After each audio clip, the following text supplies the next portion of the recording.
avec Amel Laribi, comme d'habitude.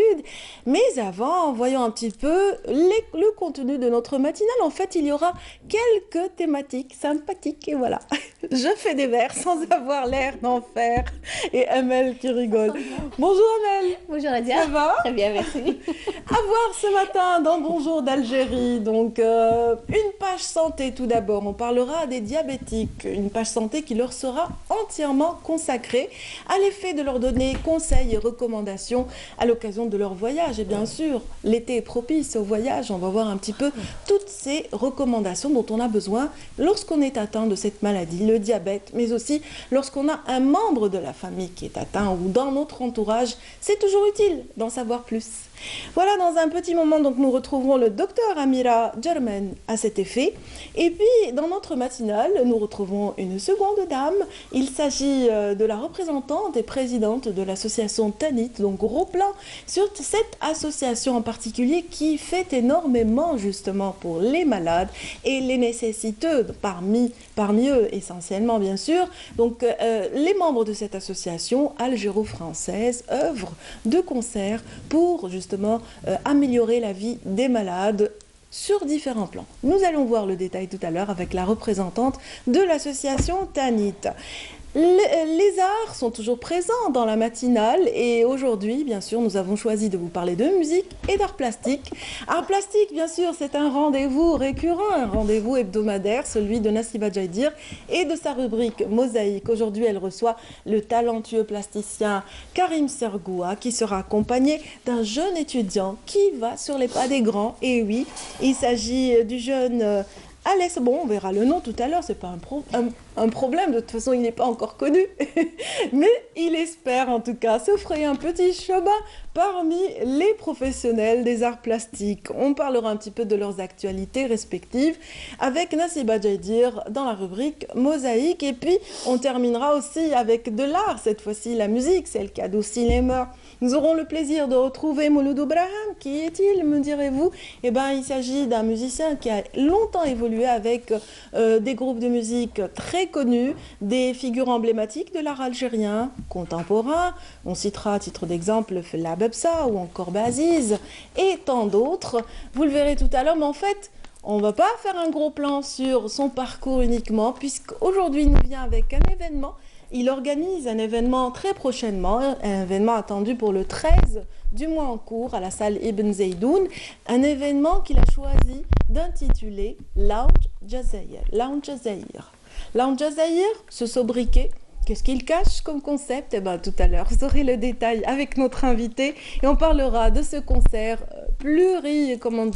aux facettes multiples, oui. Je n'en dirai pas plus. Restez avec nous. En tout cas, merci d'être là en ce 10e jour du mois de juillet. Nous serons ravis justement de développer ces thématiques dans un moment pour vous. Mais avant, place à la météo avec celle qui vous a souri tout à l'heure, Amel Laribi.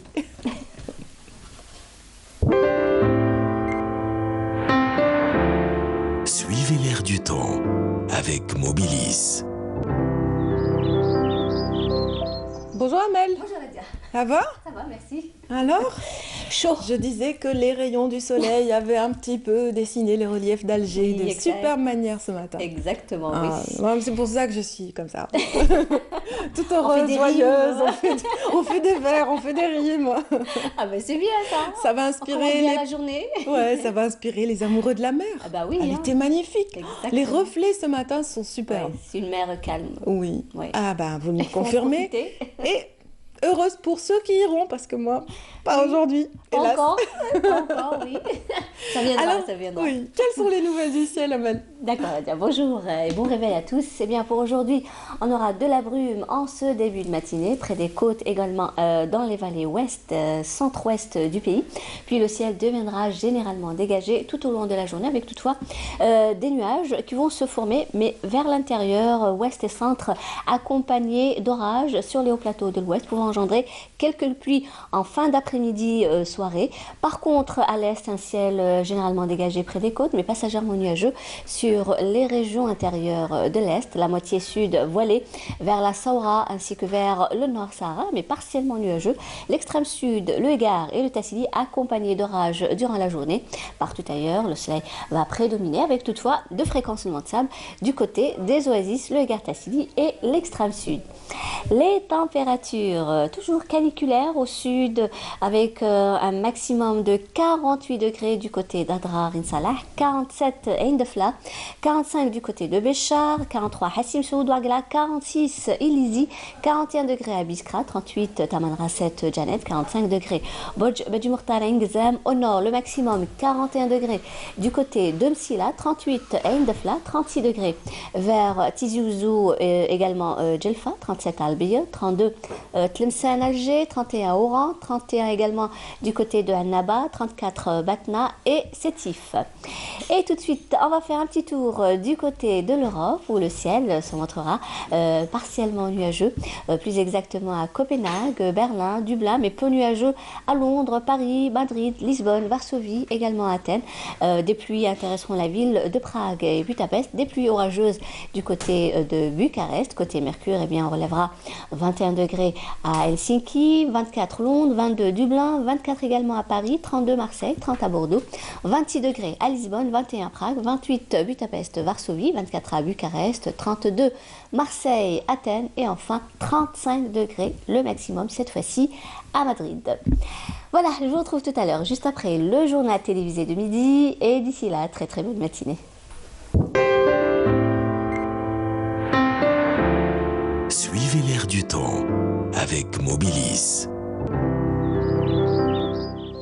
Merci beaucoup Amel. Passez une excellente journée. En tout cas, je plains les personnes quand même qui vivent au sud. Ah oui, en plein oui. On a une petite pensée pour eux parce que là, c'est une petite vraiment... pensée parce que c'est vraiment la canicule. N'oubliez pas de vous hydrater si vous êtes dans ces régions. Donc, ne pas sortir l'après-midi surtout parce que c'est infernal. Voilà, surtout en heure de pic, c'est-à-dire entre midi et 15h, il faudrait vraiment éviter d'être dehors. Vraiment, c'est monté très haut le mercure. Merci infiniment. Donc, passez une excellente journée. Également. Voilà, tout de suite, mesdames, messieurs, on ouvre une page santé avec justement, on va essentiellement parler de diabétique dans cet espace qui va suivre, mais avant, plantons un petit peu le décor avec ce reportage qui va un petit peu nous dessiner les grandes lignes des bons régimes alimentaires à adopter en toute saison et spécialement en saison estivale. C'est signé Farida Meslem.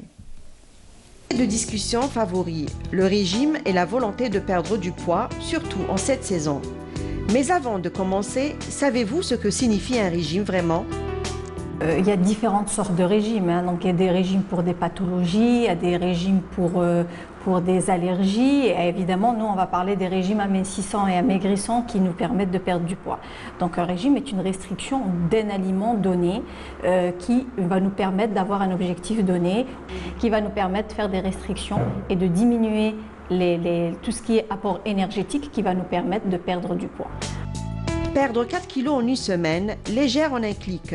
Les titres attractifs des premières pages de magazines n'en manquent pas et la liste s'allonge. Qu'en-est-il de ces programmes proposés? Sont-ils sans danger pour notre santé? Toutes ces publicités, donc, elles sont effectivement très attirantes, mais un régime, moi je ne parlerai même pas d'un régime. Le plus important, c'est de savoir manger.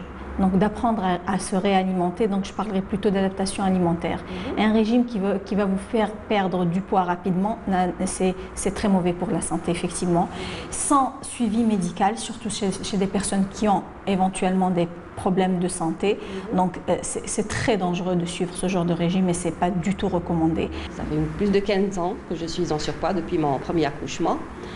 Et bon, j'ai fait des régimes, des petits régimes comme ça a donné, mais tout de suite après je reprenais plus que je me perdais.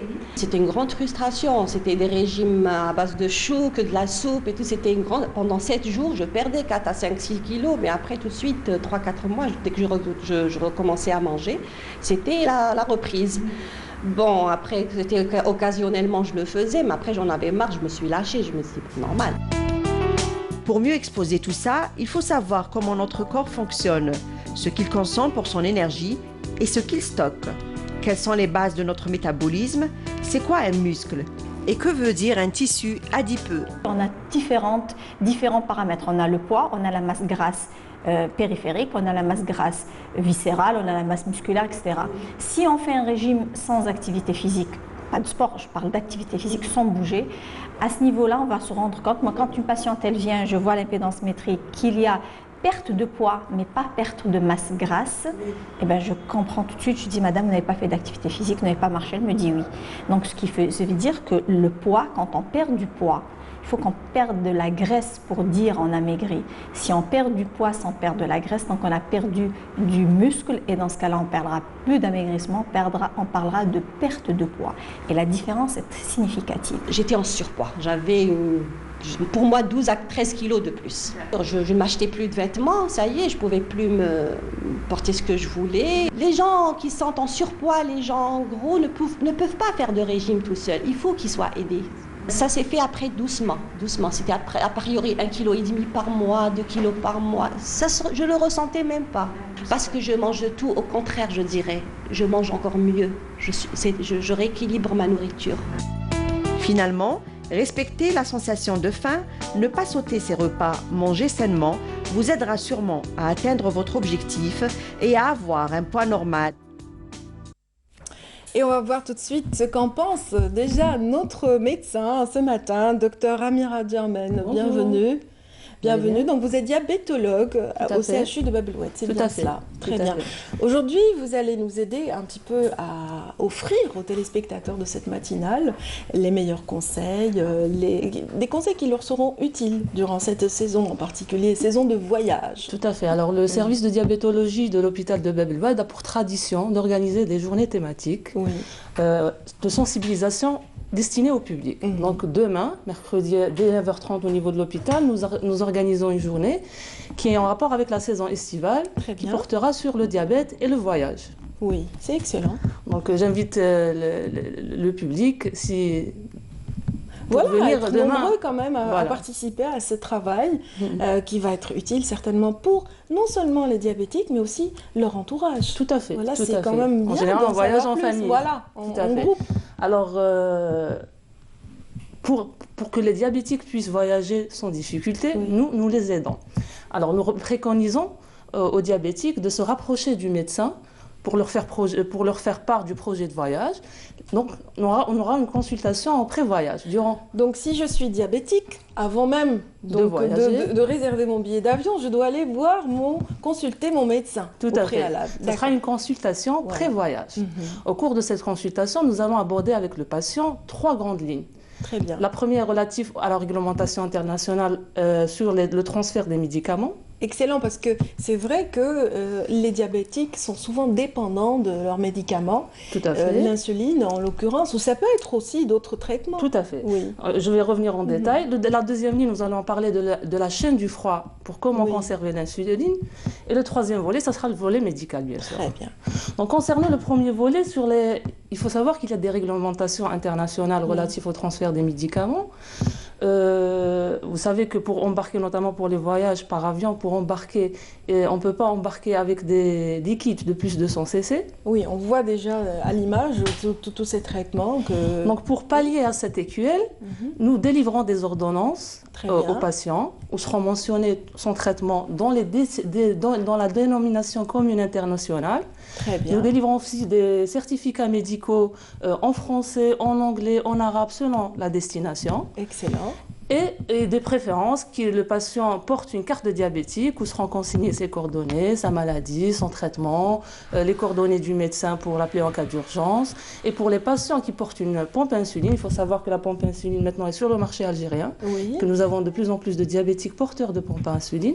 Ils devront porter une carte qui consignera ce port de pompe et qui leur évitera de passer au niveau des scanners. Voilà. D'accord. Donc comme ça, ils peuvent embarquer et ils peuvent donc bénéficier de la liste de liquides essentiels. Excellent. Donc voilà les recommandations en amont En amont. et pendant le voyage, vraiment, D'accord. parce qu'on a besoin Oui, de il faut savoir que certaines s'ils autorisations. Voilà. il faut savoir que s'ils portent pas, s'ils n'ont pas sur eux ces certificats, ils peuvent être refoulés. Très bien. On peut annuler le voyage. Oui, absolument, Donc j'imagine. c'est important. J'imagine. Pour le deuxième volet, c'est la Mais chaîne du froid. déjà, dans les normes... Être dans les normes, Voilà, voilà. dans les normes, déjà, on n'est pas autorisé à embarquer avec... Il y a une limite, il y a un plafond pour les liquides qu'on Oui, peut c'est censé, utiliser déjà. Voilà, on fait Mais il y a très une attention. liste de liquides essentiels à Voilà. la personne, donc avec les certificats, le patient pourra embarquer aisément. Oui, et les seringues, déjà, font Tout à partie fait, des tout à objets fait. prohibés, hein, Oui, tout est qu'on rejette consigné. directement dans la... Vous imaginez de voyager après être Et- refoulé comme Oui, ça, non, à cause d'un petit détail comme Oui. ça, c'est vrai, d'où l'utilité vraiment d'y réfléchir et de transmettre l'information au plus grand, au large public pour justement aviser tout le monde. C'est très bien. Donc voilà en amont les recommandations la essentielles. consultation pré-voyage. Là, c'était la consultation. première ligne. Oui. La deuxième ligne, c'est la chaîne du froid. Donc, nous allons sensibiliser. Est-ce qu'il y a, avant d'arriver à la chaîne de froid, est-ce qu'il y a des diabétiques? Est-ce qu'il y a un degré, une échelle dans cette maladie qui empêche de voyager? Est-ce qu'on peut aussi Oui, avoir... j'allais en parler dans le Oui. volet médical. Très bien, très bien. Pour la chaîne du froid, J'anticipe à chaque fois. Hein, je suis désolée, docteur, hein, mais je vous laisse faire. c'est pas grave, pour la chaîne du froid, les fabricants d'insuline préconisent une conservation dans une température allant de 4 à 8 degrés. Très bien.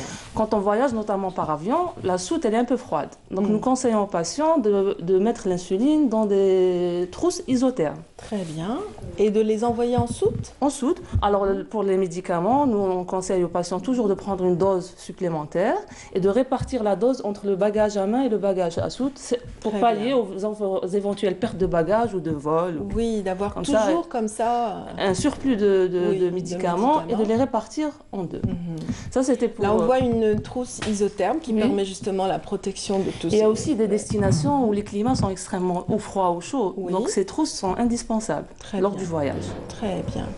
Et faut-il aussi... Est-ce que ce sont des trousses qui permettent quand même de réduire la température? Oui, de pallier au climat, enfin aux températures extrêmes qui peuvent dénaturer l'insuline. D'accord. Il faut donc se munir d'une trousse qui a une durée de conservation des médicaments de combien d'heures? Bon, ça va, on peut tenir au moins une journée. Une journée, ça va. Ça va. Très, parce que pour les longs courriers, il faut vraiment prendre ses précautions. Est-ce qu'il y a des relais au niveau de Air Algérie ou des compagnies aériennes par rapport à ça? Est-ce qu'il y a des relais? Non, on n'est des pas obligé conventions de mentionner ça ou d'annoncer, mais le patient prend ses précautions. Très bien, d'accord. Il n'y a pas de relais au niveau des avions, il n'y a pas de substitut à cet outillage vraiment qui est nécessaire et voilà, primordial d'avoir ces outils avec soi. Donc voilà pour ce qui est de la partie chaîne en du amont. froid. Voilà. Maintenant, nous allons aborder le volet médical. Donc, comme vous avez dit, dans cette consultation pré-voyage, nous allons faire un bilan de santé, un check-up, pour voir si le malade est bien équilibré, est-ce qu'il peut voyager sans danger, donc s'il n'y a pas de contre-indication à ce voyage. Très bien. Donc le médecin va s'enquérir de ça. Il va aussi... Qu'est-ce qui peut constituer une contre-indication au voyage? Si le malade, par exemple, est complètement déséquilibré, il y a des diabètes, quand la glycémie est très élevée, il peut être déshydraté, il peut avoir des problèmes ioniques qui peuvent atteindre à sa santé. Donc nous allons nous assurer qu'il n'y a pas d'urgence vitale pour le patient, que le voyage ne constitue pas une contre-indication. Donc nous allons faire un check-up pour ça. Puis, alors les périodes de voyage, en général, le malade est un peu laxiste. Il se relâche au niveau alimentaire, au niveau de l'activité physique. C'est vrai. Il y a certains fruits, par exemple, exotiques, il ne sait pas s'il y a l'impact sur sa glycémie. Oui, parce Donc qu'il n'existe pas ici. nous allons sensibiliser le patient par rapport à ça. Il peut avoir des activités physiques inhabituelles à son quotidien. Nous l'éduquons de comment le gérer. Ou bien il peut être vraiment sédentaire. Donc nous sensibilisons par rapport à ça. Les le patient. deux ne sont pas conséquents en fait pour un diabétique, c'est ce que vous voulez dire. Tout à fait. Donc nous allons sensibiliser, l'aider à gérer ce voyage, l'accompagner. Nous allons voir si aussi le statut vaccinal, il faut qu'il soit à jour. Notamment, il y a des destinations où il y a des vaccins spécifiques, mais nous, ce qui nous intéresse, c'est le vaccin tétanique qui rentre dans le cadre de la prévention des lésions du pied diabétique. Oui, ça peut arriver, on n'est pas à l'abri d'un accident à l'étranger, effectivement. Et en général, pour les voyages, nous centrons de manière intense sur la prévention des lésions du pied. Donc en voyageant, le patient peut aller à la plage, peut aller en montagne, peut faire de l'escalade, peut aller en piscine ou bien au désert ou par exemple à la Mecque, marcher sur le sable. Donc nous allons centrer lors de cette consultation. C'est-à-dire déjà l'exposition au soleil durant l'été, elle est vraiment très appréciée par tous. Et c'est vrai est-ce que ça provoque un assèchement aussi de la peau? Un assèchement, donc il faudra le patient surtout pour les voyages par route, les longs voyages. Donc nous conseillons aux patients de s'arrêter chaque 2 heures, s'arrêter 10 minutes, s'hydrater, d'avoir une collation à côté de lui. Si sait-on jamais il fait une hypoglycémie, comme ça il pourra se resucrer. Donc ça, c'est pour les voyages... Hydrater les pieds, donc régulièrement. Alors pour les pieds, nous conseillons aux diabétiques, en général, avant le voyage, d'acheter si possible, 2 nouvelles chaussures, adaptées, pas très serrées, élargies. Et pour les femmes, d'éviter les talons, les laisser en cas de nécessité. Très bien. D'avoir des chaussures fermées, de préférence, même à la plage. Même à la plage, éviter les sandales ouvertes pour éviter les lésions du pied et les infections. Pour ne pas être exposé aux dangers. Si on voyage dans un climat froid, il faut aussi des chaussures adaptées en coton, de préférence, pour éviter les lésions du pied. Très bien. Comme ça, le patient pourra profiter de son voyage sans problème. C'est vrai que même quand on sait, des fois, on a tendance, comme vous le dites, à se relâcher complètement quand on est en vacances. Et c'est bien. Et ça peut nous gâcher des vacances. Ça peut gâcher des vacances si on est malade à l'étranger. C'est vrai. Donc voilà qui est dit par rapport à toutes ces recommandations. Bientôt, on aura la saison du Hajj, donc les pèlerins se préparent déjà pour ce voyage. Le pèlerinage. Ils ont la chance d'avoir dans leur délégation un médecin, mais c'est vrai que quand même, on recentre notre éducation. Pour les pèlerins aussi, des lésions du pied, il faut faire une prévention avant. Souvent, nous avons des patients qui viennent avec des brûlures, des lésions, et c'est dramatique. Donc le meilleur traitement reste la prévention. La prévention, une bonne alimentation, une bonne hydratation. Voilà. Et surtout ne pas oublier les ordonnances et les certificats et l'assurance voyage. Si vous me permettez une parenthèse, donc je l'ai dit, pour les pompes à insuline, maintenant elles sont disponibles en Algérie et il y a des patients qui en portent mais elles ne sont pas remboursées. Donc j'aimerais juste lancer un appel aux associations de diabétiques s'ils peuvent se joindre à nous pour mener une bataille autour du remboursement de la pompe. Donc c'est une thérapeutique moderne qui est très efficace sur le plan équilibre glycémique, qui a réduit le taux de complications aiguës et chroniques, notamment les dialysés, les rétinopathies diabétiques sévères qui sont en train de nécessiter. Pour le patient, c'est un coût, ça coûte, mais en termes d'économie de santé, ça a montré... dans certains pays comme la Turquie, le Moyen-Orient, ils ont montré que c'était une plus-value pour l'économie de santé. Ça réduisait les coûts. Donc il faut mener cette bataille du remboursement autour de la pompe à insuline. Très bien. Et vous venez justement de faire le premier pas de cette bataille en direct avec nous sur ce plateau. Donc j'espère que votre appel aura écho auprès des instances concernées. Merci infiniment, Dr Amira Jarman. Voilà, bon vent pour tout ceci. Et demain, donc on rappelle le rendez-vous. Demain, au niveau du CHU de Bab el Oued, au niveau de la chapelle précisément, dès 9h30, il y aura une journée thématique de sensibilisation qui se portera sur le diabète et le voyage. Excellent. Passez une excellente journée. Et bonnes vacances. Merci, bonnes vacances également. Et puis vous qui êtes là, je réitère encore mes remerciements. Merci d'être là et de suivre Bonjour d'Algérie. Tout de suite d'ailleurs, on va vous récompenser avec une petite chanson. Un très beau duo, Hamid El Hadri avec Babylone Zina. Cette chanson qui a fait le tour du monde.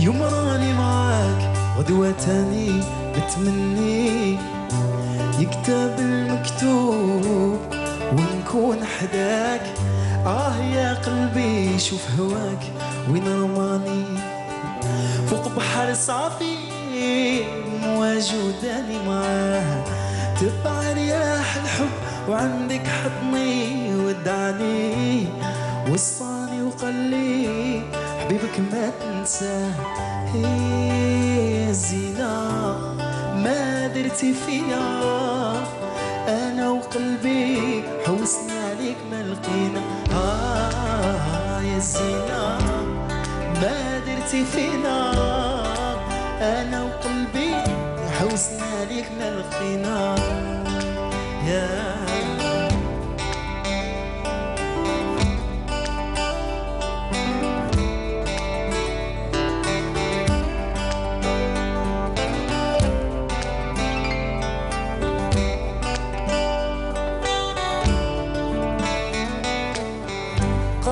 خرجتي في الظلام وعليا سولتي في غياب القمر عيونك ضويتي قالولي عليك نجمة يا نجمة ما بنتي وين كنتي هذا شحال قوليلي علاش هربتي قالولي خرجتي في الظلام وعليا سولتي في غياب القمر عيونك ضويتي قالولي عليك نجمة يا نجمة ما بنتي وين كنتي هذا شحال قوليلي علاش هربتي هي زينة ما درتي فينا أنا وقلبي حوسنا عليك ما لقينا وها يا زينة ما درتي فينا أنا وقلبي حوسنا عليك ما لقينا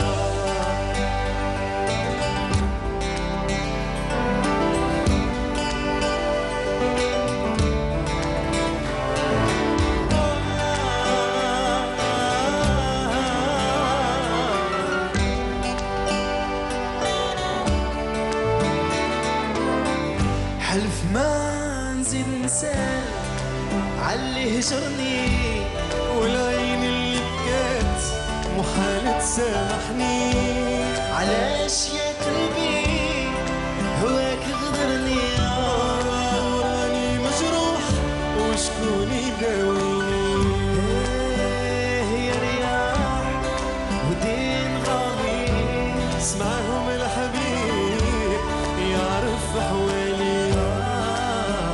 زينة فهمين المعاني آمين راه راح وكلوا له العالي زينة هزيتي فيها أنا وقلبي حوسنا عليك ما يا زينة ما درتي فينا أنا وقلبي حوسنا عليك ما لقينا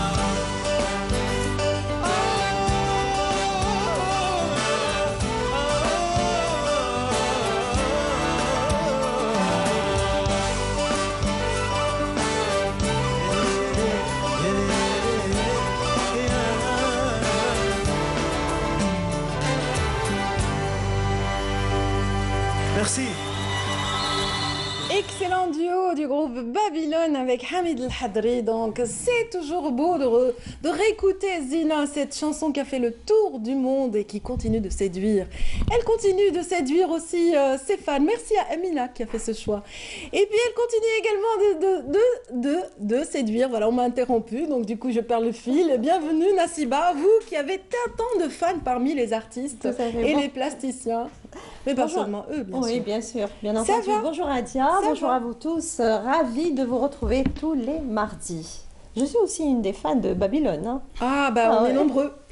On est vraiment nombreux. Elle a été traduite, sa chanson, en toutes les langues pratiquement. C'est excellent. Ça met du rythme, de l'ambiance dans le studio aussi. Oui. Et du rythme de beau matin. Tout à fait. J'espère que nos invités sont heureux. Absolument. Alors, on va parler d'une résidence d'artistes. Oui, très bien. Qui a lieu en ce moment, qui se déroule actuellement dans l'espace Espacourt. On a parlé de cet espace. Je m'étais rendue durant le mois de Ramadan. Il y avait une très belle exposition collective de peinture. On avait reçu Aïd Chafar, Latiba, qu'on salue ce matin si elle nous regarde. On avait parlé de cet espace que j'avais visité pour la première fois, un très bel espace d'art contemporain, magnifique. Il y avait une très belle exposition. Et là, donc, j'y suis retournée. Donc, en l'espace de 2-3 semaines. Très vite. Ce qui m'a attirée, c'est la résidence d'artistes. Excellent. Donc. Résidence d'artistes qui regroupe des étudiants de l'école supérieure des Beaux-Arts d'Alger est animé par un artiste qui partage avec ses étudiants sa passion, ses compétences, son expérience. Excellent. Un artiste au parcours riche et imposant, à la carrière très innovante. Et il s'agit de Karim Sergoua. Bonjour. Bonjour. Merci d'être des nôtres ce matin. C'est un plaisir est partagé, surtout que je rencontre Rada. Il ne faut pas oublier que Rada a fait le Beaux-Arts. Oui, tout à fait. A fréquenté les bancs des Beaux-Arts. Donc elle a fréquenté les bancs des Beaux-Arts quand même à un bon moment. Et voilà, donc ce n'est qu'un juste retour. Voilà, quel bonheur ce matin. Je pense que Karim Sergoua refuse de quitter les Beaux-Arts, en fait, de quitter les bancs. Et il est éternellement étudiant, je pense, et qu'il veut toujours... Ouais, mais c'est une belle école, c'est une école qui a une attraction un peu spéciale, quoi. Tout à fait. Ah, magnifique. Alors, accompagné ce matin par un jeune étudiant qui démarre à l'école, qui est en première année, il s'agit d'Alès Alouesh. Bonjour. Bonjour. C'est Alès, oui. Alès Alouesh, merci d'être des nôtres ce matin. Bienvenue parmi nous. Alors, je reviens vers vous, Karim Sergoua. Alors, cette résidence d'artistes, vous avez l'habitude d'organiser des résidences, d'animer des résidences d'artistes. C'est pas la première fois. Par contre, c'est une première. Oui. C'est une galerie d'art privée dans un espace privé.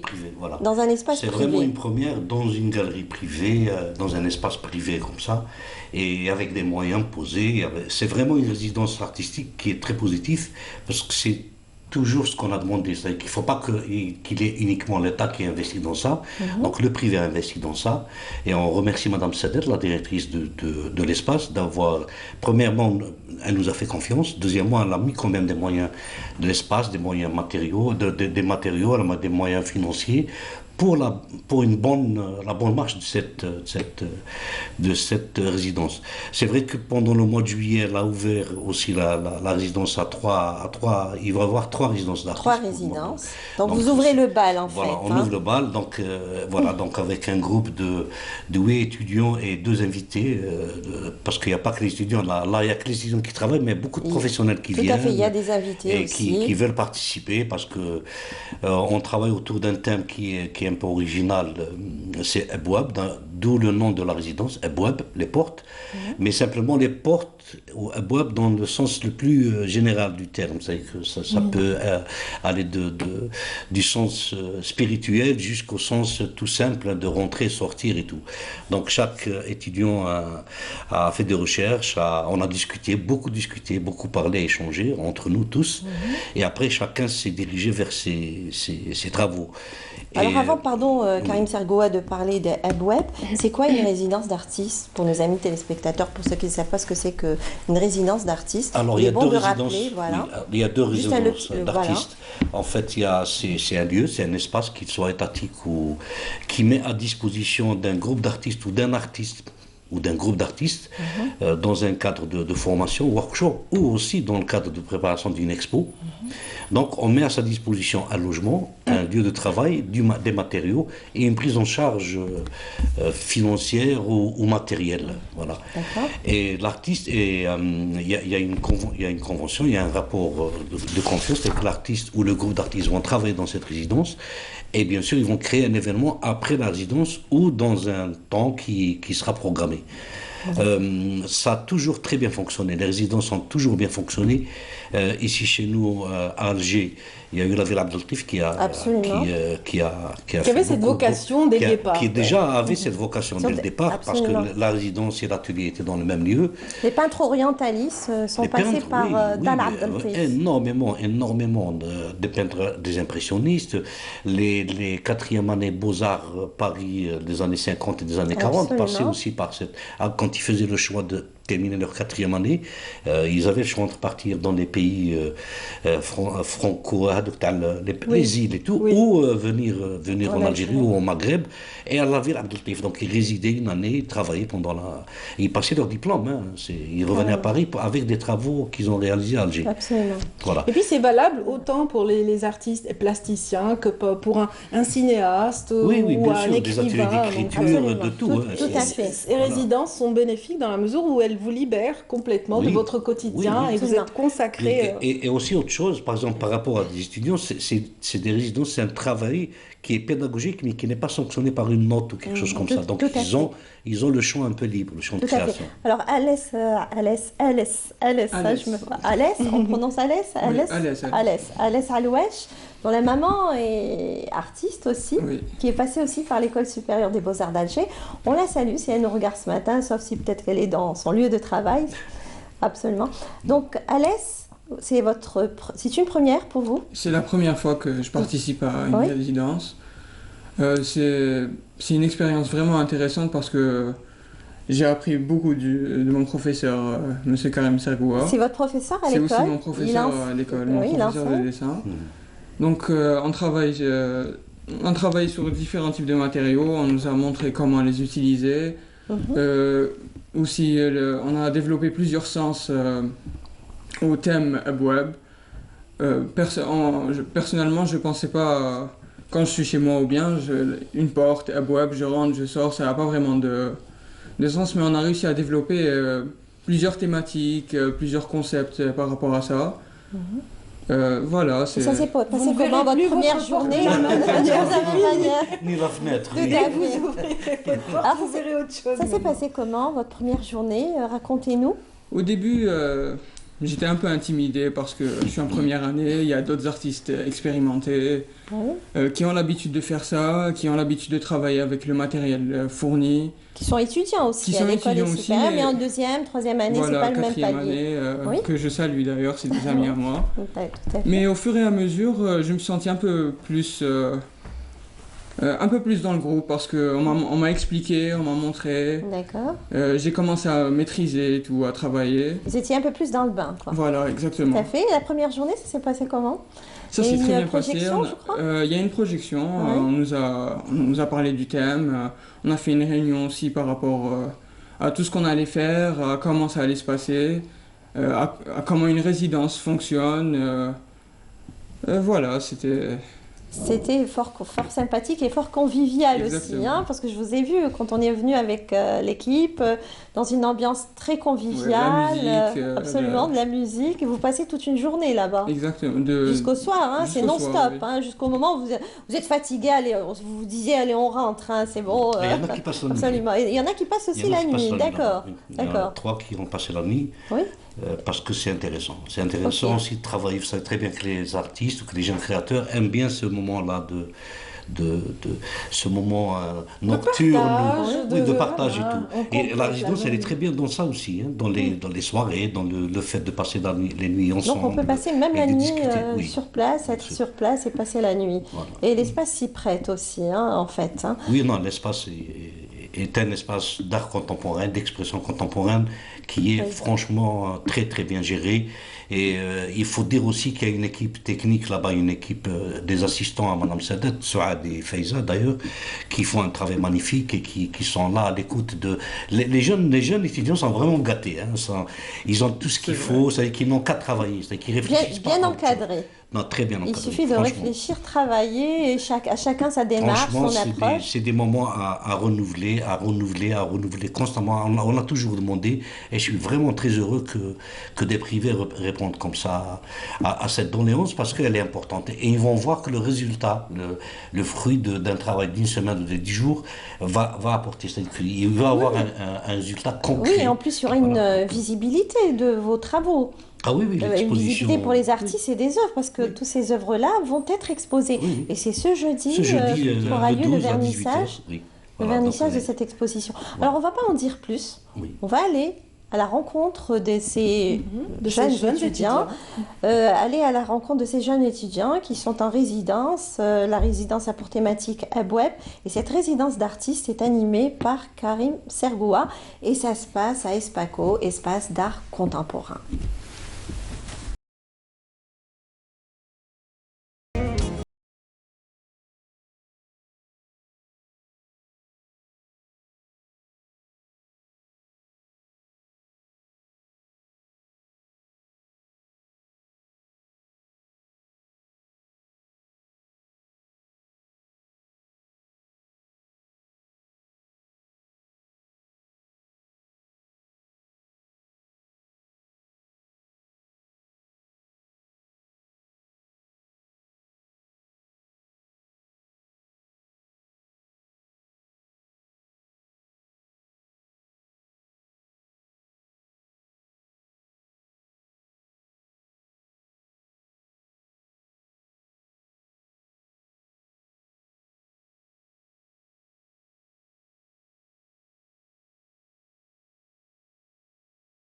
je participe à ce type de résidence. Donc, c'est vraiment, ça apporte quelque chose parce qu'en fait, j'ai pas l'habitude de travailler de cette manière.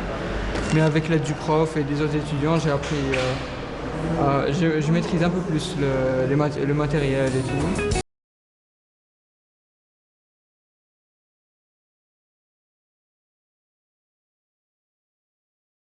Première journée à essayer de réfléchir sur le sens et la symbolique de la porte, des portes, des passages, mais on a aussi travaillé et fait des recherches sur tous les artistes, designers ou plasticiens ou peintres ou artisans qui ont travaillé sur les portes, et il y en a beaucoup, surtout les surréalistes, ils aiment bien travailler la porte avec des nuages qui passent.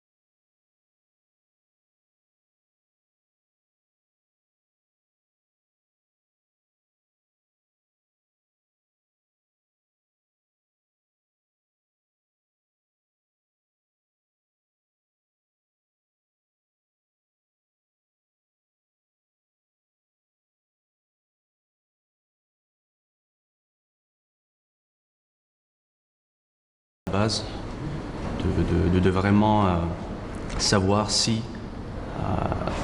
savoir pourquoi on instaure des portes, c'est-à-dire dans un contexte métaphysique bien sûr, et pas un contexte littéral. Alors moi je me suis dit que l'importance n'était pas réellement la porte en elle-même, c'était plus les murs auxquels est accrochée la porte et surtout l'ouverture qui porte cette porte, on va dire.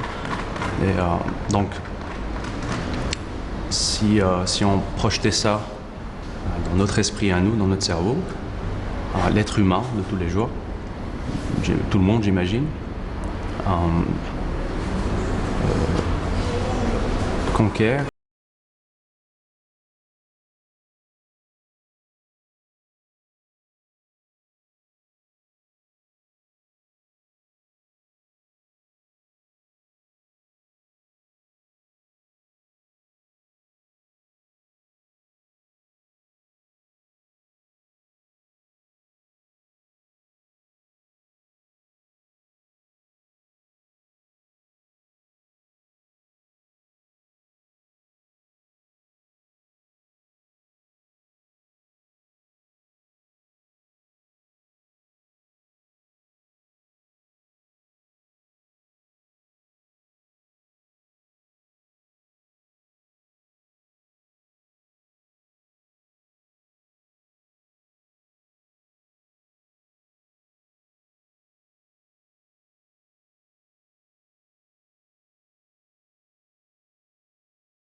Je l'ai identifié comme une porte qui est la plupart du temps inaccessible pour les gens parce que pour le faire, il faut mettre de côté toutes les idéologies qui nous ont été imposées dans la société où on est né, et c'est surtout ça qui est difficile en fait.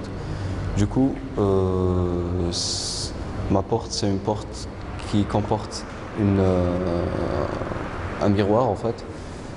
Quand on arrive à cette porte, on se voit soi-même, c'est tout. C'est à la fois très compliqué d'y arriver et très...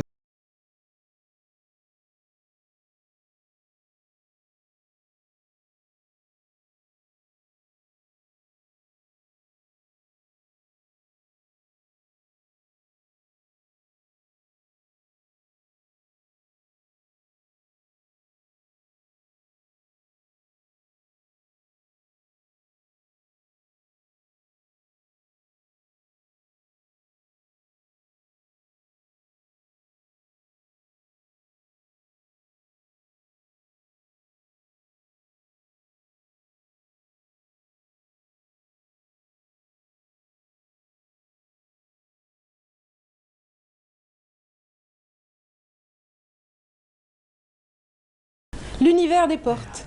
Oui, Qu'est-ce qui nous cache cet univers? J'imagine. En tout cas, c'est vraiment une belle rencontre. Enfin, pour ce qui me concerne, belle découverte, une belle rencontre avec ces jeunes étudiants. C'est fort sympathique, fort convivial. On s'est installé quand même. On n'a pas passé la journée, mais une bonne partie de la journée. Et franchement, on n'avait pas. Ça change d'une exposition où les tableaux sont installés, tout est figé. Non, ça change. Là, ce n'est pas figé. Et puis, il y a de la Faisal Kochloud, le caméraman, a trouvé son bonheur. D'ailleurs, il nous a ramené de très belles images. On le salue ce matin s'il nous regarde. Il a vraiment trouvé son bonheur. Et ce qui est intéressant, quand tu l'as dit, Rada, je te tutoie. Je me permets de oui, avec plaisir. Ce qui est intéressant, justement, c'est de voir tout le processus de création. Oui. Donc, nous, on avait interdit un peu l'accès au public jusqu'au 5, mais à partir du 5, on a ouvert au public et on reçoit vraiment beaucoup de monde. Et d'ailleurs, dans l'exposition, et on n'en dira pas plus, ce qui va être exposé, c'est les portes, les toiles et quelques dessins, mais aussi tous les croquis qui ont servi à la base, tout ça va être l'étude elle-même. À la base, on a vu une des étudiantes qui était en train de faire des croquis. Des croquis, voilà, tout le monde. Donc à la base, on a travaillé sur la toile, sur le bois, sur le papier, pour faire des esquisses au départ. Donc il y a tout un processus, toute une démarche. Après, bon, bien entendu, à chacun sa sensibilité, sa démarche artistique, son approche plastique. Voilà. Et tout a démarré par ce aboueb. Et puis, ce n'est qu'un prétexte en fait. Un prétexte, voilà. Le thème, c'est un prétexte. C'était un prétexte, mais développer les choses, Et ce qui est intéressant aussi, c'est égoïstement, c'est le plaisir qu'on a, nous, formateurs, entre parenthèses, pour plasticien formateur, c'est de voir ces jeunes, et même ces moins jeunes, parce qu'il y avait se casser la tête pour essayer de rester dans le thème et d'essayer de vraiment de faire des réflexions. Et c'est un plaisir de les voir travailler, concentrés, en train de se mordre les lèvres, oui, tout à fait. On les a essayer de régler des problèmes techniques et tout, et c'est ce qui est intéressant justement. Tout à fait, on vous a vu à l'œuvre, vous aussi, Karim Sergoua. Non, mais je ne peux pas ne pas travailler, c'est pas possible. Ah oui, on vous a vu à l'œuvre. Hein. Oui, et ça se concerte, Alès, ça discute, ça se concerte, il y a une confrontation aussi. Oui, il y a plusieurs avis qui viennent de toutes parts, l'avis du prof, l'avis des amis aussi. Des gens qui viennent voir, qui donnent des conseils, qui donnent leur avis. Je me répète. Oui. Mais, pas grave, non, pas de souci. C'est ce qui est bien, en fait. Oui, tout à fait. Alors votre concept à vous, Alès, on vous a vu à l'œuvre. Mon concept, c'est en fait que la porte n'est pas votre seulement... Votre approche du moins, votre approche. Mon idée, c'est que la porte n'est pas seulement une ouverture, mais elle peut être aussi un obstacle, un blocage. On peut ouvrir, il peut y avoir un mur, il peut y avoir... quelque chose derrière qui empêche de passer, même s'il y a toujours une solution ou si la voie est derrière en fait. C'est ça mon approche. Elle peut être tout simplement fermée. Voilà. Et pas possible d'ouvrir, et ben voilà. C'est déjà un obstacle en soi. Il y a toute une philosophie. Et vous avez travaillé donc sur la toile aussi, sur le bois. Et il y a eu toute une symbolique aussi. On a vu vos portes dans le reportage. Oui, en fait... Il a travaillé un peu sur l'identité. L'identité, c'est un peu personnel. Il y a une symbolique, il y a des motifs, il y a des symboles. Ça m'a été inspiré par un truc, une chose que j'aime beaucoup, c'est le désert, les symboliques touareg, berbères aussi. Et donc j'ai utilisé ça sur ma porte pour donner une touche personnelle. C'est ce que j'aime moi, ce que je ressens. Absolument. Bon, c'est pas les grandes portes, mais c'est des petites portes de placard. Hein. Des petites portes qu'on peut suspendre. On peut en faire un placard, on peut en faire des petites portes. On vous a vu, c'était juste à côté de votre toile. Peut-être qu'on va la voir dans un petit moment sur les plasmas. C'était carrément... ça a attiré nos regards. Ah, tant mieux alors, c'est ça. C'est que ça a marché. Voilà, ça a attiré nos regards. Voilà. Je donnais un peu plus de précision pour qu'on puisse comprendre et puis voir à l'image ce que vous faites. Donc ça, c'est votre travail à vous. Voilà, exactement. C'est le travail que j'ai fait. Oh, magnifique. Voilà, il faut dire aussi que c'est une première pour Alès, lui qui est en première année, qui dessine, il n'y a pas de souci, qui peint, mais peindre comme ça sur un nouveau support, devant les gens, dans un atelier ouvert comme ça, à la télé, oui. C'est nouveau, mais c'est ce qu'on veut aussi. Absolument. En tout cas, c'est un exercice intéressant, en tout cas sur un plan pédagogique, de pouvoir suivre un projet de bout en bout. De bout en bout. C'est très intéressant. Voilà. Et ne pas le sanctionner par une note ou quelque chose comme ça. Donc ils ont un peu l'esprit qui est un peu libéré et ils peuvent oser faire des choses. Et ça les prépare pour l'avenir. Bien sûr, ça les prépare pour l'avenir. Et ne pas travailler uniquement dans l'intimité de son petit espace. Je suis certain que si on recommence un autre workshop dimanche prochain, eh ben, ils peuvent encore développer les choses et peuvent dire autre chose que ce qu'ils ont déjà dit, quoi. Donc, Tout à fait. Et on a vu aussi votre maman dans le reportage en train de travailler sur une porte, Faiza Alouesh, qui est artiste aussi. Oui, elle est artiste, elle a fait les beaux-arts elle aussi. Donc elle est avec nous, elle nous aide, elle travaille aussi. Je ne lui ai pas trop demandé pour sa porte, je l'ai laissé travailler, elle m'a laissé travailler. C'est comme ça. J'allais y venir, je me disais, est-ce que maman n'était pas comme ça au-dessus de votre tête pour dire pourquoi t'as fait ça et pourquoi t'as pas fait ça? Non, t'as pas fait ça. Si, quand même. Oui. Non, mais je rigole parce qu'elle était un peu inquiète. Pas inquiète, c'est une maman, quoi. Donc elle venait en classe, elle me disait, alors ça va. Je lui dis, ne t'inquiète pas, ça va marcher, il est avec les autres, ça va très bien marcher. Mais ce qui m'a fait rigoler, c'est qu'elle a tourné un jour, le premier jour, le deuxième, le troisième, le quatrième, ça n'allait pas, et je la vois venir avec une porte parce que il fallait une porte. Il faut que je sais pas. D'ailleurs, moi, quand elle est venue à ma rencontre, quand je suis venue avec mon équipe, dis moi je suis invitée. Je suis invitée, je suis juste invitée, mais bon, je n'ai pas pu m'empêcher de m'y mettre moi aussi. On a reçu des artistes, on a aussi M. Nedjay, Dali Kenzabourna, on a aussi M. et Mme Massen, on a reçu Driss, on a reçu des gens comme ça. Et ce qui est bien, c'est que dès qu'ils partent chez eux, ils m'écrivent, ils m'envoient des photos de porc, des photos d'artistes. Voilà, donc bien. Les gens sont impliqués. Absolument. Et Massen s'est complètement impliqué dans l'affaire en donnant des recommandations aux étudiants. Même, j'ai pas retenu son nom, le Féroniste, qui est un grand ami, qui est venu régler un grand problème à notre étudiant. Voilà, donc c'est ça la beauté travail en groupe. Oui. Et la présence aussi, l'omniprésence de Madame la directrice, Madame Sedet, à qui franchement on remercie pour tout, pour sa confiance, pour Madame Chérifi, oui, pour sa confiance, pour son dévouement et pour son écoute surtout.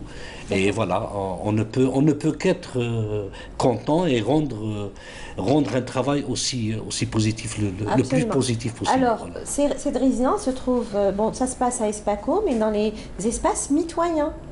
Et là, peut-être dans un petit moment, je ne sais pas si on peut revoir, avoir une image de l'espace en lui-même, d'Espaco, l'intérieur, quoi. Parce que là, c'était en extérieur. Là, c'est en extérieur, mais c'est dans l'Espaco, mais c'est un espace mitoyen. Les espaces sont les espaces mitoyens à Espaco. Dans un petit moment. En régie, il s'excuse de ne pouvoir vraiment répondre à cette requête. Ok, bon, hélas. De toute façon, nos téléspectateurs, ceux qui avaient vu le reportage, peut-être encore en tête quelques images de l'espace qu'on avait filmé en intérieur au niveau d'Espaco. Mais cette fois-ci, on a filmé en extérieur. Ce sont les espaces mitoyens. Mais déjà, l'espace qu'on a vu tout à l'heure donnait envie d'être auprès de ces jeunes et de voir un peu ce travail, de les voir en activité, de les voir en plein travail. Tout à fait, Radia. Et l'exposition va se dérouler, le vernissage de cette exposition, ça sera à l'intérieur. À l'intérieur, oui. Il va y avoir beaucoup de choses à faire. Absolument. Parce qu'il va y avoir des objets qu'on va voir en 3D, quoi, qu'on est obligé de... Ça sera des sculptures. Et tout est fin prêt, là, pour cette exposition, pour le vernissage. Donc, il y a toute une préparation. Non. Ah oui. Pour le moment. On est mardi, les délais de création, c'est jusqu'à demain, midi, disons. Ensuite, après, on doit faire quelques protections, telles que quelques encadrements, pas beaucoup, mais surtout des vernis et tout, pour que ça tienne, parce que on veut justement pérenniser ces objets-là. Il y a eu une proposition de Madame Sedet que l'expo soit itinérante, parce qu'on va voir des propositions à Oran, peut-être à Tizi Ouzou, à Zasga. Voilà, l'expo va partir un peu, elle va bouger. C'est pour un peu expliquer ce que c'est un atelier. Pédagogiquement, c'est important. Voilà. Et donc, à partir de demain, le gros travail de la scénographie va se faire. D'ailleurs, c'est dans le programme, parce que vous avez affiché, il y a un programme, je me suis attardée sur le programme. Très organisé. puis même si on dit que les artistes sont farfelus, quelque chose comme ça.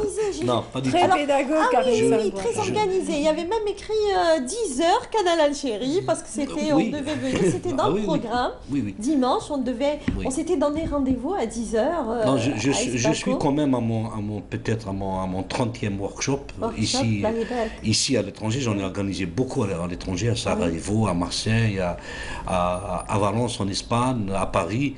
Et ça donne toujours, à Turin aussi en Italie, ça a très bien donné avec des gens qui viennent avec des langues et des cultures différentes, c'est important. Et c'est toujours agréable, franchement toujours agréable de recevoir des gens comme ça, qui vous font confiance, parce que ça aussi c'est important, et qui sont là, vous écoutez. Et, alors que dans un atelier, dans un workshop artistique, on donne et on prend. Même nous, on apprend. Il n'y a pas de... Il y a le partage. Il y a le partage et c'est important, c'est vraiment important. Et vous partagez votre générosité, Karim Sergoua, avec vos étudiants. Vous en avez de la chance à Beaucoup de l'Essalouèche, chance, je confirme. d'avoir Karim avec vous. Oui, parce qu'il est toujours avec nous, toujours à nous donner des conseils, à nous dire ce qui va pas, ce qui va, comment on peut améliorer les choses, comment les gens vont voir pour avoir une idée de ce qu'il faut changer, tout. Il nous donne des conseils par rapport à la méthode. Donc c'est vraiment une chance de travailler avec lui. Tout à fait. Une expérience à renouveler. Un dernier mot, parce qu'on n'a plus beaucoup de temps. J'aimerais vraiment refaire ça. Donc ça vous tente de refaire une autre résidence. Inch'Allah, pourquoi pas. Encore 4 ans devant? Oui, encore 4 ans. Ah il y a des chances que ça se renouvelle. Avec le nouveau système LMD, je pense que ça va se refaire. Ça va se refaire. Alors un dernier mot, Karim Sergoua, on n'a plus beaucoup de temps. En tout cas, merci beaucoup à vous aussi de diffuser ça et de nous aider, parce que c'est important, la promotion des jeunes créateurs, et de diffuser, de montrer qu'on peut faire des choses quand les gens vous font confiance. Et on remercie tous les lieux qui peuvent aider dans ce sens-là. Dans ce sens-là. Donc le vernissage, c'est jeudi à 18h, le 12. À partir de 18h. De 18h. Mais les gens peuvent venir à 17h ou quelque chose comme ça. Voilà, et ça se passe à Espaco. On rappelle peut-être l'adresse, Draria. C'est à Draria, Ouad Tarfa, c'est en face de la mosquée de Ouad Tarfa. C'est connu là-bas. Maintenant, c'est connu justement. Il y a des plaques partout, c'est très simple à trouver et très agréable, très aéré, et vraiment un espace d'art contemporain dans tous les sens, quoi. Voilà, alors on clôture la saison avec cette résidence d'artistes. Oui, on n'est pas en vacances. Voilà, qui a pour thématique Aboueb. Oui, merci beaucoup Nassiba. J'espère que vous passerez d'agréables vacances. Inch'Allah, de votre côté. le congé, c'est pas demain que je vais partir. C'est pas éminent, mais quand même, mais voilà. Ça sent les vacances ça déjà. Ça sent les vacances, on a encore du boulot, mais voilà. Excellent. Je tenais à remercier l'équipe qui m'a accompagnée tout au long de cette saison. Il s'agit de Faisal Keshroud et Reda Belagzougi. Merci à Faisal Keshroud pour toutes ces belles images. Il nous a accompagnés tout au long de cette saison. Il a accompagné les journalistes de Bonjour d'Algérie et puis ma rubrique Mosaïque. Fidèle à Mosaïque. Tout à fait, fidèle à Mosaïque. Tout à fait. Merci beaucoup Nassiba, à très vite. À très vite. À très vite. Et puis bon vent pour la première expo, Alès. Merci. Merci Karim. Merci, ravi de t'avoir revu. Et puis voilà. Toujours le bonjour à ta maman. Inch'Allah. Entendu. Et puis j'avais oublié une chose importante, c'est de remercier nos téléspectateurs, nos amis téléspectateurs. Je les remercie pour leur fidélité. Et merci de nous avoir aussi accompagnés. Merci pour votre fidélité tout au long de cette saison, en espérant vous retrouver en septembre prochain, Inch'Allah. Alès, mesdames, messieurs, Alès Alouche, ici présent, a puisé dans notre patrimoine commun pour justement s'exprimer dans cette résidence artistique. Ils l'ont fait aussi à leur manière en s'inspirant d'une ancienne déesse, donc, qui s'appelait Tanit, donc qui était très appréciée dans cette région de Nord-Afrique. Donc ils ont choisi ce nom pour leur association et groupe-plan donc sur cette association, l'association Tanit qui œuvre en faveur des malades et des nécessiteux. A tout de suite.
notre invitée est là. Il s'agit de la présidente de l'association Tanit, dont je viens de vous parler. Bienvenue à Belkani Salima. Oui, c'est bien ça. C'est bien cela, on ne s'est pas trompé. Un peu stressé, votre première télé, il paraît. C'est ma première télé, c'est un peu stressé, oui, c'est vrai.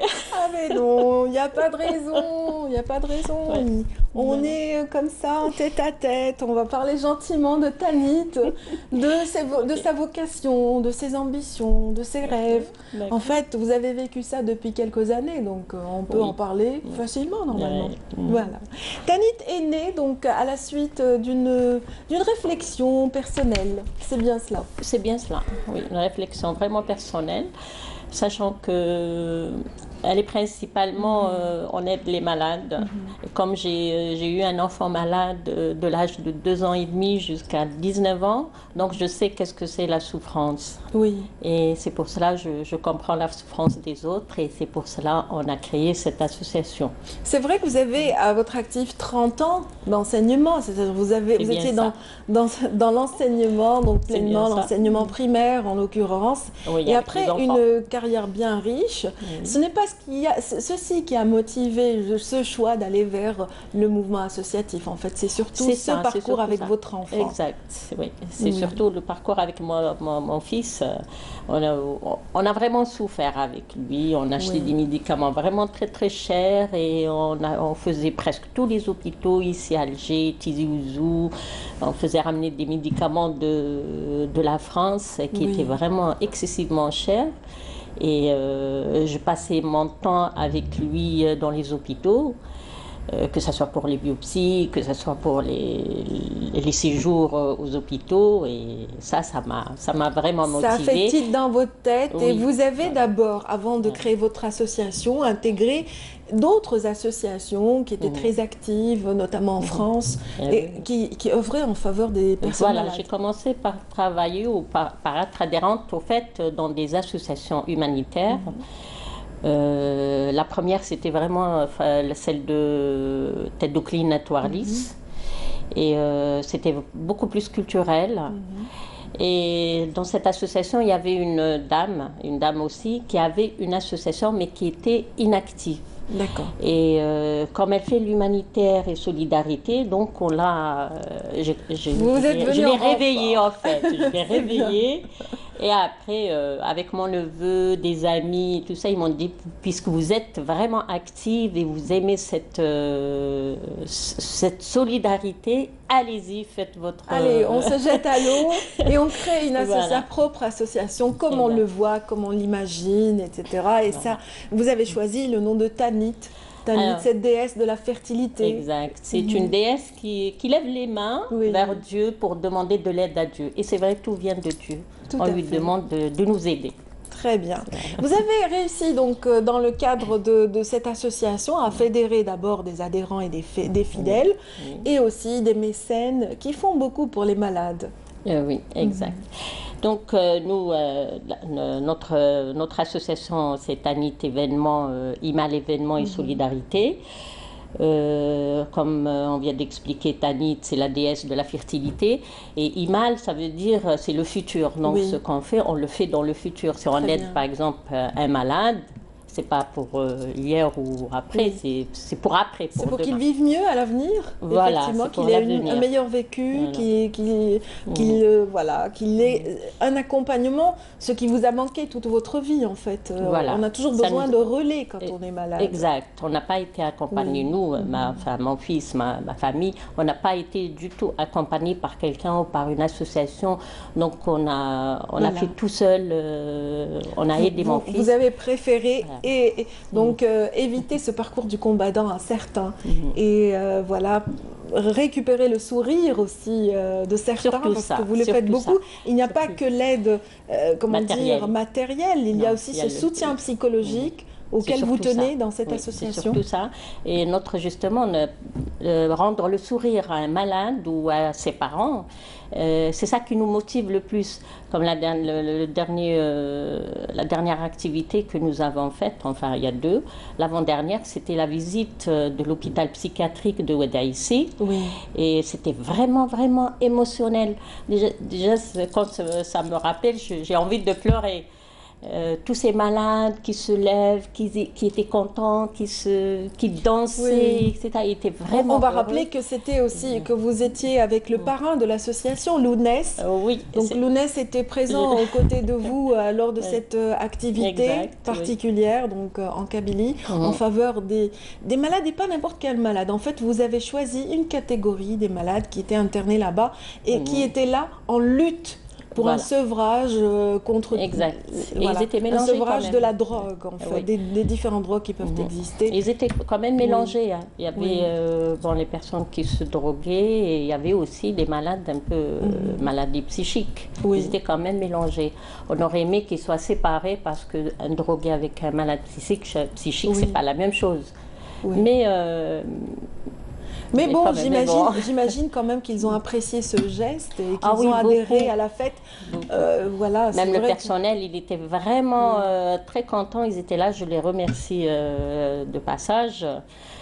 Surtout la jeune fille, elle est infirmière, et bien elle nous a vraiment beaucoup aidés. Je remercie aussi le directeur de cet hôpital qui nous a ouvert les portes. Et je remercie l'équipe aussi qui nous a aidés.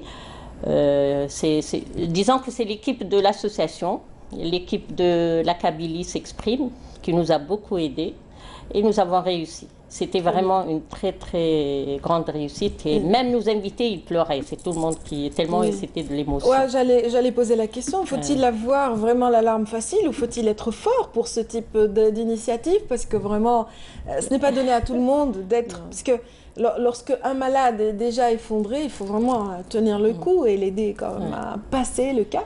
Mais des fois, vous y arrivez? Non, je n'y arrive pas. Personnellement, je n'y arrive pas. Donc vous êtes plutôt dans la catégorie larme facile. J'ai la larme facile. Je suis très sensible à ce genre de choses, comme je vous ai dit, parce que j'ai souffert. Je sais qu'est-ce que c'est la souffrance. Alors j'ai la larme facile, elle coule rapidement. Voilà. Oui, j'imagine un petit peu. Donc Berkani Salima, présidente de l'association Tanit, donc vous faites aussi le culturel.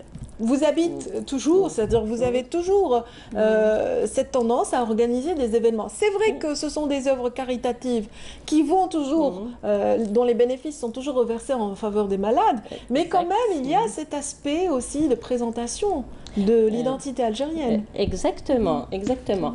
Je suis issue d'une famille déjà artistique. Et moi-même, j'ai participé à des clips, j'ai adoré. donc, on organise aussi des galas pour promouvoir notre culture. Et personnellement, je suis beaucoup plus pour le chabi. J'ai toujours adoré ça.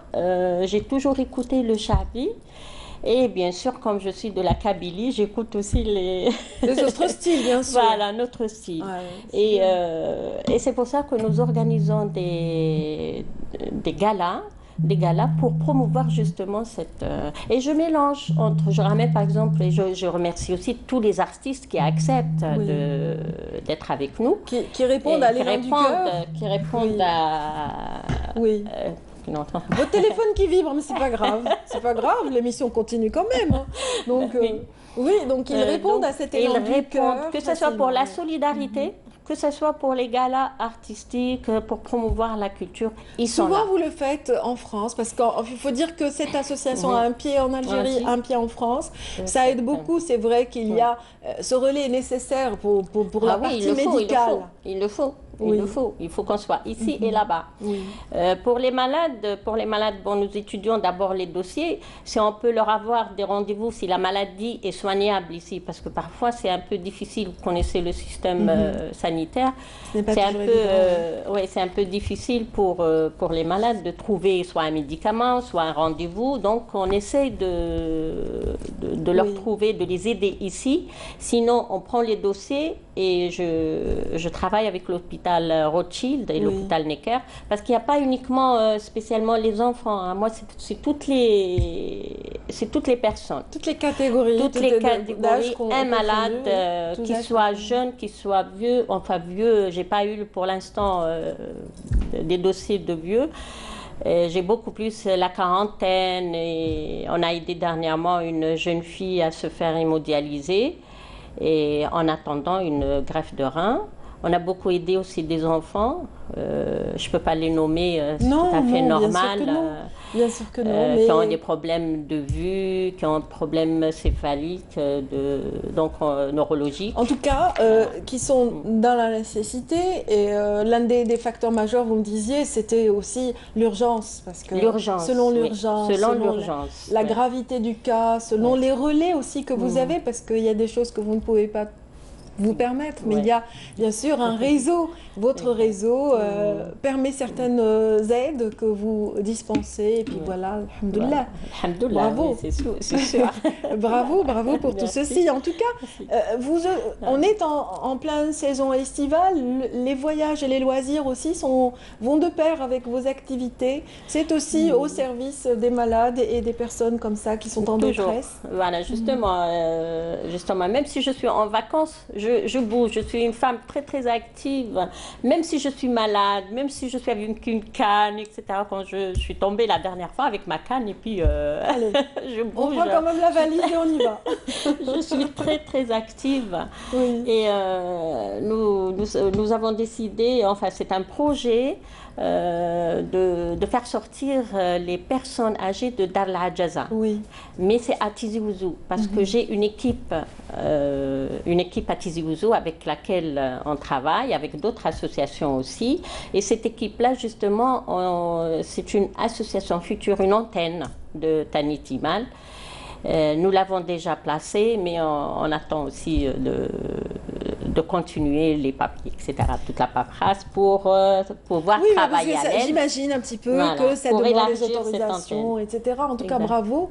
Voilà, j'espère que l'antenne trouvera bien sûr son ancrage dans cette région d'Algérie, et puis que vous pourrez vraiment aider ces mamies, ces papis qui ont vraiment besoin quand même qu'on s'intéresse à eux et qu'on les sorte de ces petits espaces réduits comme ça et de leur permettre un peu de voir le soleil et la beauté du pays. Justement, nous pensons à les faire sortir, une sortie au hammam ou bien une sortie en plein air, un pique-nique, et nous allons le faire soit avant ou après l'Aïd pour le mois d'août, et même pour la pouponnière. Dernièrement aussi, on a fait avec l'équipe de l'association et en collaboration de la directrice d'une école primaire où il y avait des malades, enfants malades. On leur a fait une petite réception et c'était vraiment une grande joie pour ces enfants qui étaient là avec des clowns, avec des chanteurs. On a vu les images en tout cas pendant que vous parliez, les images défilaient de on voyait cette synergie, on voyait cette fusion, on voyait ce partage excellent donc et bravo, donc chapeau bas pour les éléments qui sont justement que vous avez réussi à fédérer dans cette association Tanit Enel. Alors c'est Tanit Imal, événement et solidarité, mais nous avons l'intention de changer le nom, laisser uniquement Tanit événement. Et dans le mot événement, il y a tout. Il y a solidarité, il y a voyage, il y a loisir, il y a aide sociale, il y a tout dans le mot événement. Merci beaucoup, tout a été dit. Donc Berkani Salima, merci. On vous souhaite bon vent pour les prochaines activités et on vous attend, pourquoi pas, au démarrage de la saison nouvelle en septembre. Revenez dès que vous voudrez. Inch'Allah, justement, je pourrais donner un numéro de téléphone, une page Facebook et je demande aux gens de nous aider parce que là, c'est quelle page Facebook? Parce que le téléphone, il aurait fallu quand même le donner au préalable, donc allez-y.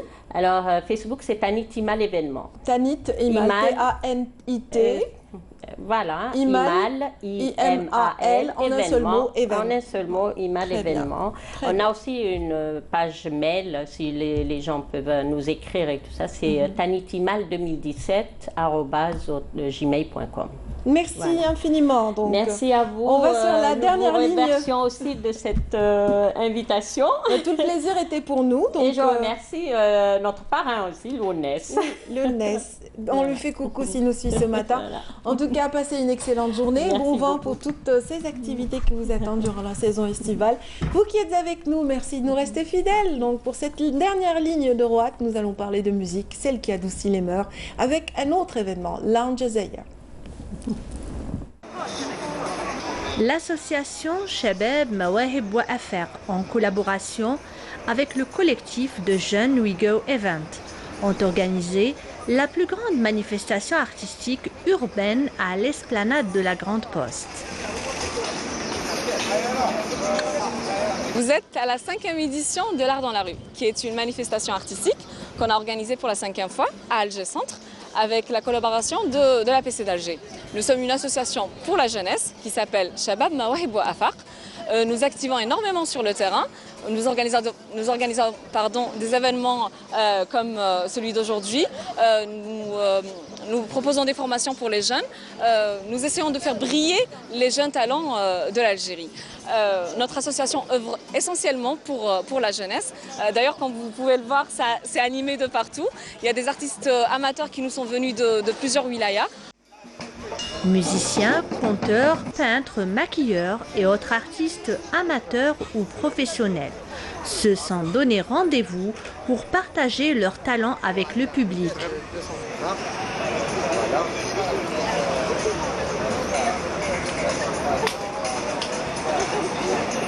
Premièrement, on est venu ici pour la musique. On est مشينا قبيل برك الوحدة تاع الصباح وجينا هنا on ne savait pas, ils nous ont appelés jusqu'à 3h, jusqu'à 15h hier et on s'est dit faut y aller, faut foncer pour la musique.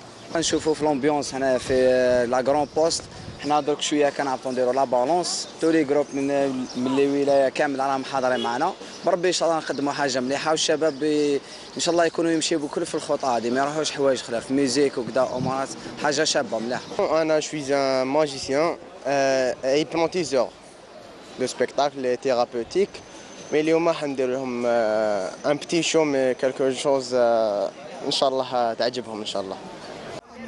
Selon les organisateurs, l'objectif de cette initiative est d'encourager les activités culturelles auprès de la jeunesse, tout en les orientant et en les encadrant pour leur permettre de s'épanouir pleinement. جينا مع جمعية شباب مواهب وآفاق. Bon, c'est la première fois que nous participons des événements هكايا comme l'événement هذايا l'art dans la rue.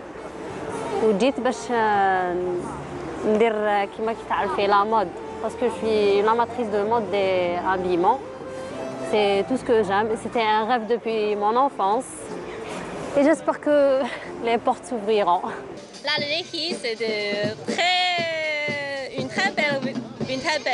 un très bon pays et le climat est très bien, c'est très bien pour le vivre, pour la vie et les gens sont très sympas et très gentils. Ces artistes ont mis un peu de joie dans le cœur des passants et une touche de couleur dans la grisaille du quotidien.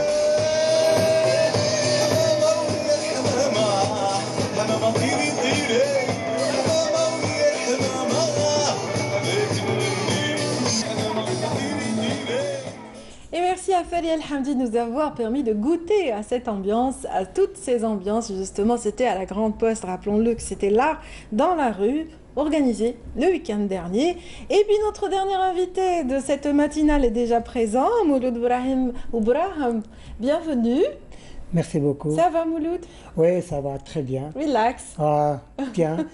Je tiens vraiment à remercier la télévision algérienne et Canal Algérie surtout pour cette honorable invitation. Mais tout le plaisir est pour nous. Voilà. Tout à l'heure, vous réagissiez avec les images. Ça vous a rappelé de bons souvenirs. En 84, vous me disiez, vous chantiez dans ce même endroit. Ben oui, à cette époque-là. Tout jeune, j'imagine. À Alger, il y avait plein d'orchestres, de petits orchestres qui se formaient dans les quartiers un peu partout.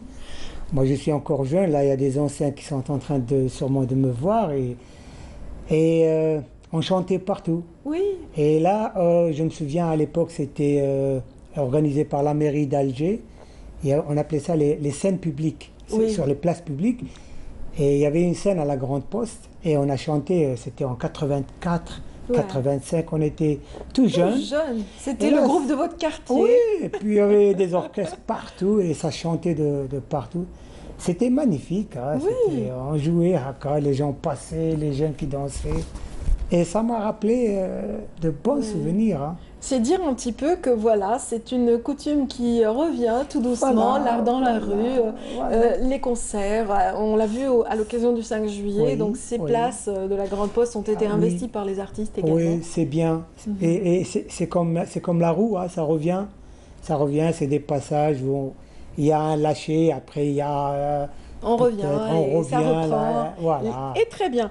Donc, rappelons un petit peu donc, aux téléspectateurs qui ne vous connaissent pas que vous êtes musicien à la base, Mouloud. Donc, d'ailleurs, vous étiez souvent surnommé Mouloud le bassiste, Mouloud le jazzy. Modestement. Oui, le jazzy, le bassiste, parce que vous avez accompagné quand même des grands noms de la chanson algérienne. Oui, vous avez chanté avec, voilà, on va citer quelques-uns, ne serait-ce que Baziz déjà. Baziz. Jusqu'à maintenant, d'ailleurs. Le groupe Méditerranéo, vous avez fait partie de ce groupe pendant plusieurs années. Oui, donc groupe Méditerranéo. C'était très intéressant, donc, dans le style flamenco. Et puis vous avez aussi accompagné Hassib Amrouche, Kousseila, dans un autre style. Allawa, Mohamed Allawa, un bon parcours avec Mohamed et Allawa. même, on a fait même des scènes, j'ai eu l'honneur, le plaisir de faire des scènes avec des orchestres, avec l'orchestre de la radio algérienne ou de la télévision algérienne ou même des fois de... Voilà, c'est ça. Et on a accompagné des maîtres du Sha'bi, par exemple, qui Mallah Rahmou Grouabi, qui Majil Chaouz, Nadia Ben Youssef, même les anciens, le chanteur Kabil Moratouat, Aït Mengelet, à l'époque, j'étais très jeune.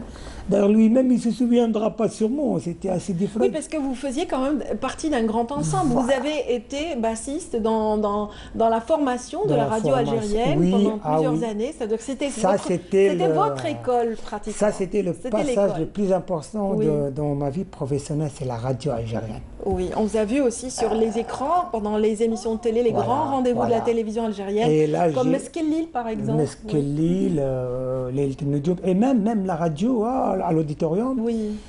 Pourquoi c'est une étape importante dans ma vie professionnelle artistique. C'est là où j'ai découvert la musique algérienne, la chanson algérienne. Et vous me lancez une belle perche pour parler de l'événement d'aujourd'hui, parce que vous êtes là à l'occasion d'un événement que vous organisez, cette fois-ci, à l'effet justement de mettre la lumière sur de grands repères de la musique algérienne. Un événement que vous avez choisi d'intituler Lounge Azaïr. Lounge Azaïr, donc c'est un beau sobriquet, je trouve. En fait, c'était une idée banale, comme toutes les idées qui naissent comme ça, banalement. Bêtement, comme ça. Comme j'ai un petit peu voyagé, j'ai rencontré beaucoup de styles de musique, j'ai fait beaucoup de festivals internationaux et tout. La musique qui m'a beaucoup donné de l'apaisement et du confort, c'était la musique lounge, le chill out, le genre Bouddha bar, l'évasion. C'est vrai que c'était tendance pendant... Peut-être avec l'âge, je ne sais pas, mais j'ai beaucoup aimé. Non, mais c'est vrai que ça s'est répandu comme ça à travers le monde. Hein, parce que ça nous permet d'apprécier la musique, tout en... Ça veut dire que si on est en groupe, on arrive quand même à communiquer. Lorsqu'on a cette musique comme ça qui est jouée à côté. Et puis après... tout simplement, j'ai résumé tout mon parcours la musique algérienne en disant pourquoi pas, tiens, je vais essayer ça, je vais essayer de la lounge musique, comme ça les gens vont. C'est une fenêtre, une ouverture pour la musique algérienne. En même temps, c'est une fusion. Voilà. Qu'est-ce que j'ai fait? L'idée, c'était comme ça, c'était pourquoi ne pas rendre hommage, si je pourrais, bien sûr, parce que le patrimoine national... Il est tellement riche. Et il est riche et lourd, et vraiment, il faut avoir des compétences. Nous, on essaie de contribuer. Je me suis dit, pourquoi pas refaire les grandes chansons algériennes qui ont marqué l'époque, que ce soit Chabi, que ce soit Kabyle, que ce soit Chaoui, Constantinois, Oranais ou Sahraoui. D'ailleurs, Lounge Azaïr fait 6 tableaux. J'ai mis 6 tableaux. Et j'ai pris les meilleures chansons, les chansons qui ont fait... qui ont marqué quand même des générations. Voilà. Et donc ces 6 tableaux vont comporter plusieurs aspects. Il y aura du chant. Et voilà. Et puis l'idée, elle a commencé à grandir. Moi, j'avais peur de cette idée, puisqu'elle a commencé à grandir.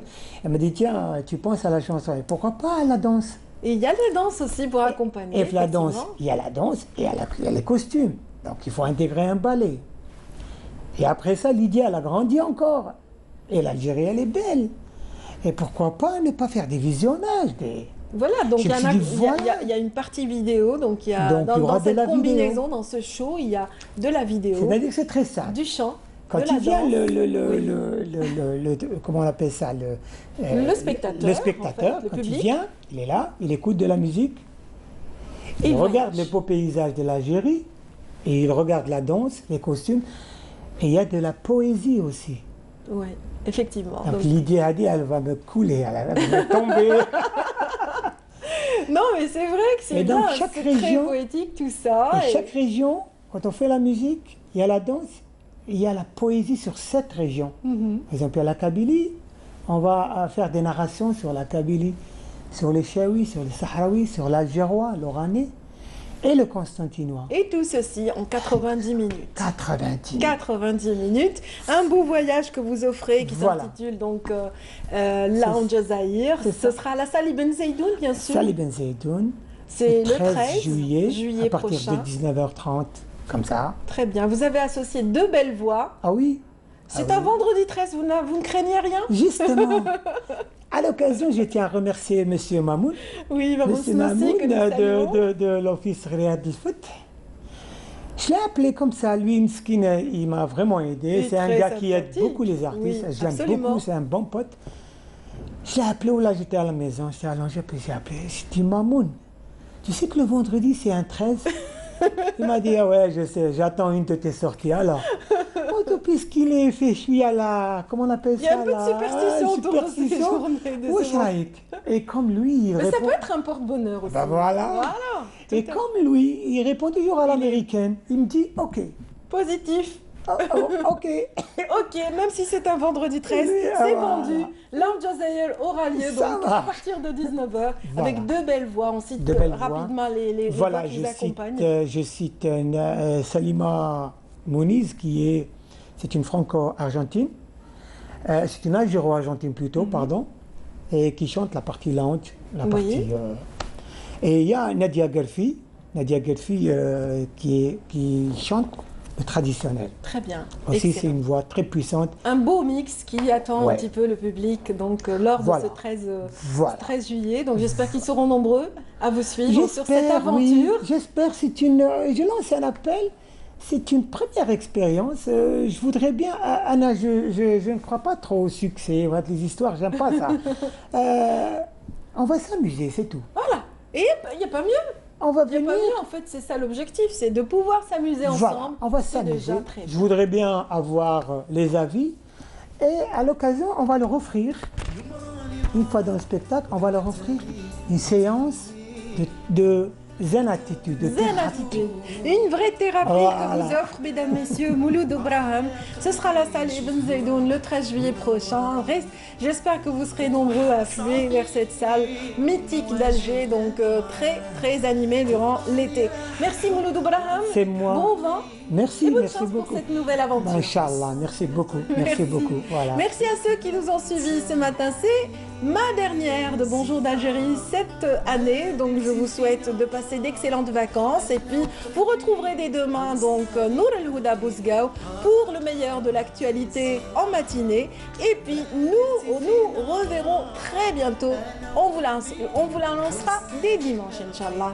Passez une excellente journée. Au revoir.